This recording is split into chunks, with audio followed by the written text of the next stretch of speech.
लेकिन उससे भी ज्यादा जरूरी है देश की भावना। यह भी एक चीज होती है। और इसी बहाने राहुल ने कह दिया कि प्रधानमंत्री मोदी प्रेस कॉन्फ्रेंस क्यों नहीं करते हैं। इनका भी एक्सप्रेशन मैं समझता हूं कि आपको अपने बच्चों की स्कूलिंग करानी है, फ्यूचर बनाना है, but there is also something known as national spirit. What is national spirit? National spirit is we are not going to allow a bunch of clowns to create order over us. Have you ever seen the Prime Minister have a conversation like this? Have you ever wondered? आपने कभी सोचा है कि प्रधानमंत्री press conference क्यों नहीं करते हैं? में छोटे से पुर्जे बनकर रह गए हैं। आरएसएस को लगता रहा है कि उसकी आलोचना इस फ्रेमवर्क में कभी नहीं होगी, क्योंकि वह पर्दे के पीछे रहता है, राजतंत्र से दूर रहता है। राहुल गांधी मोदी सरकार की आलोचना में अब तक अदानी अंबानी के फ्रेमवर्क का ही इस्तेमाल करते रहे हैं, मगर राहुल ने अब उसमें आरएसएस को भी जोड़ लिया है। अभी तक आरएसएस को हिंदुत्व के फ्रेमवर्क में दिखाया जाता रहा है, उसी फ्रेमवर्क में उसकी तारीफ होती है, उसकी आलोचना होती है। राहुल गांधी ने बड़े कॉरपोरेट के औजार के फ्रेमवर्क में आरएसएस को एक पुर्जे की तरफ फिट कर दिया है। 8 अगस्त को जब राहुल गांधी ने छात्रों के बीच अदानी, अमित शाह और प्रधानमंत्री मोदी के साथ मोहन भागवत की तस्वीर दिखाई और बताया कि कैसे यूनिवर्सिटी में वाइस चांसलर के पदों पर आरएसएस के लोगों को बिठा दिया गया,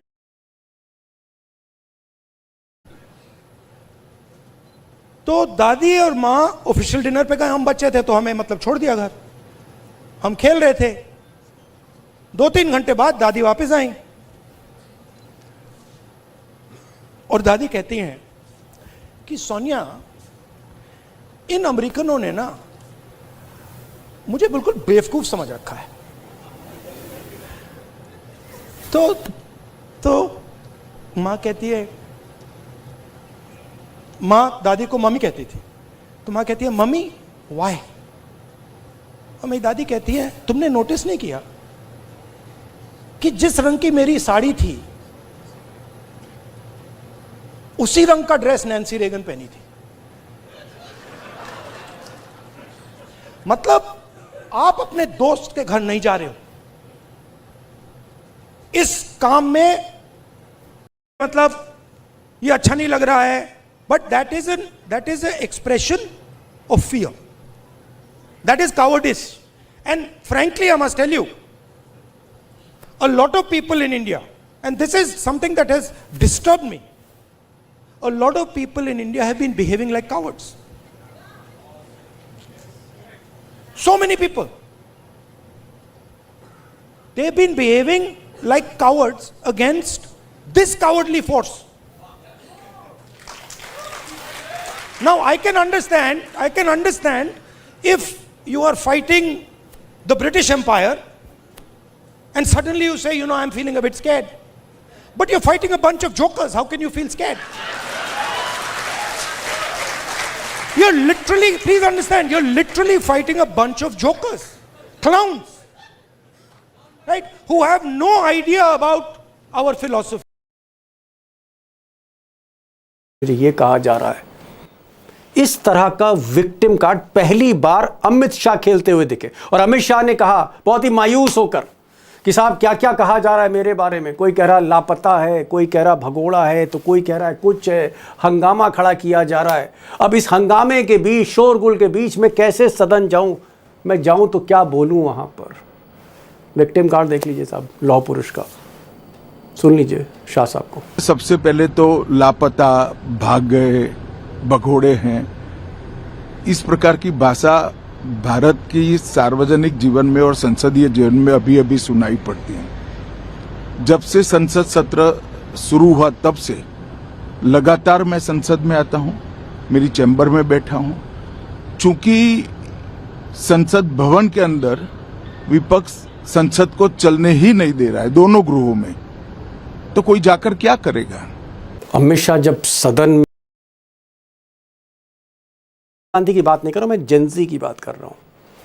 तो फिर दोस्तों बड़ी जिम्मेदारी से कह रहा हूं कि फिर दूसरे आंदोलन की तैयारी है, और इस बार 20 जुलाई से बड़ा आंदोलन होगा जब देश भर के छात्र दिल्ली कूच कर सकते हैं। अब जाहिर तौर पर अगर फिर से छात्र आंदोलित होते हैं तो मोदी सरकार के लिए एक बड़ी चैलेंजिंग सिचुएशन है, एक क्राइसिस होगी।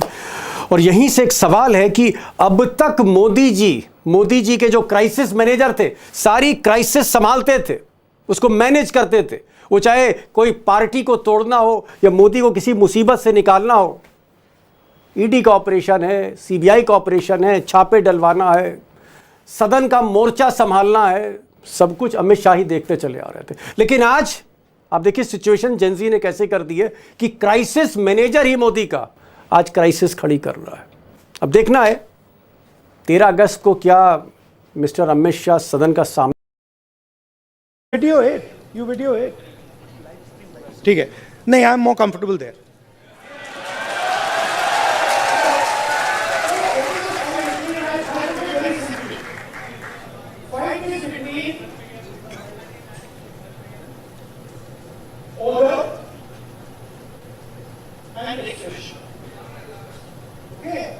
There are some people who want to give orders and order society. And there are other people who want to express themselves. And that order is deserving their expression. And Hello. And every single person was elected to do that. Every single person's perspective can fit into that. If you look at what was happening at Jantar Mantar, क्योंकि उनका भी expression है, हमारा ये नहीं है। हम कह रहे हैं कि भैया सब लोगों का एक्सप्रेशन होना चाहिए। जो आपके दिल में आप खुल के बोलो, डरने की कोई जरूरत नहीं है। आप किसी और को नहीं दबा सकते।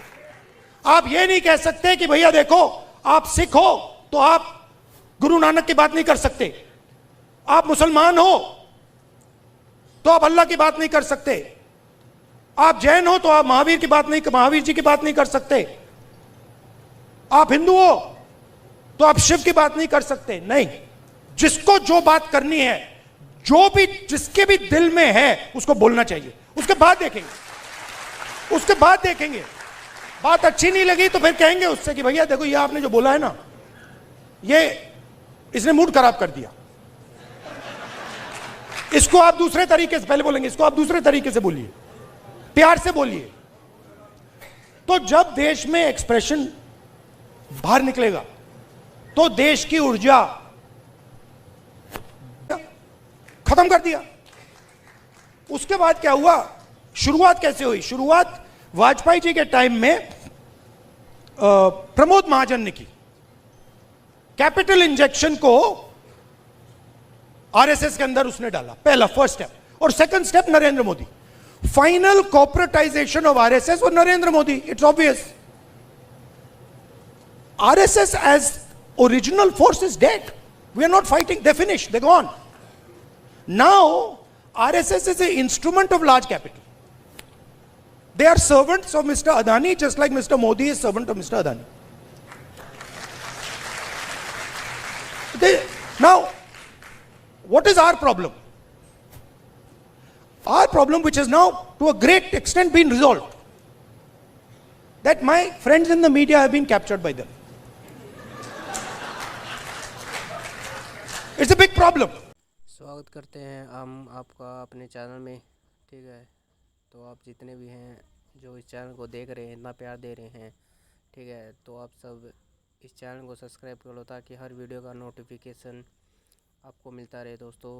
जय हिंद दोस्तों। तो जंतर मंतर हत्याकांड जब हुआ था, बच्चे धर्मेंद्र प्रधान का इस्तीफ़ा मांगने के लिए जब प्रदर्शन कर रहे थे, क्योंकि 2 बार पेपर लीक हो चुका था दोस्तों नीट का, और धर्मेंद्र प्रधान को लग रहा था कि बच्चे ऐसे ही छोड़ देंगे, ठीक है। तो बच्चों ने अपने हक के लिए आवाज़ उठाई, तो हमारे होम मिनिस्टर ने, आपको पता ही है, लाठीचार्ज करवाया था। सारी दुनिया जानती है दोस्तों, ये किसी से छुपा हुआ नहीं है दोस्तों कि उन्होंने लाठीचार्ज नहीं करवाया। तो आज वो 20 दिन हो गए हैं वो संसद नहीं गए, ठीक है। जो खुद को चाणक्य बताते हैं, किसी का 56 इंच का सीना है, तो ऐसे ऐसे लोग हम संसद में, और वो संसद जाने से डर रहे हैं, ठीक है। पहला सवाल है दोस्तों, जाते ही राहुल गांधी ने कच्चा चबा जाएगा, क्योंकि आज एक स्लोगन दिया है, 56 इंच का छोटा बंदर संसद के अंदर कब आएगा, ठीक है। ये स्लोगन आज ये दिया है दोस्तों। और ओम बिरला जो है दोस्तों, आरएसएस का पिट्ठू है दोस्तों, आप सबको पता है। और उसने कहा है कि दोस्तों कि जो ये है स्थगित कर दिया दोस्तों, मतलब आपने सुना दोस्तों, संसद अनिश्चित काल से के लिए स्थगित कर दिया है, ठीक है। अब देखते हैं संसद कब आएंगे ये। हालांकि अमित शाह ने कहा था कि मैं संसद के बीच सभी सवालों का जवाब दूंगा, और वो संसद ही नहीं गई, ठीक है। तो भाई अमित शाह, लोग कह रहे हैं कि अमित शाह तो डर गए हैं, तो हो भी सकता है अभी डर के भी गए।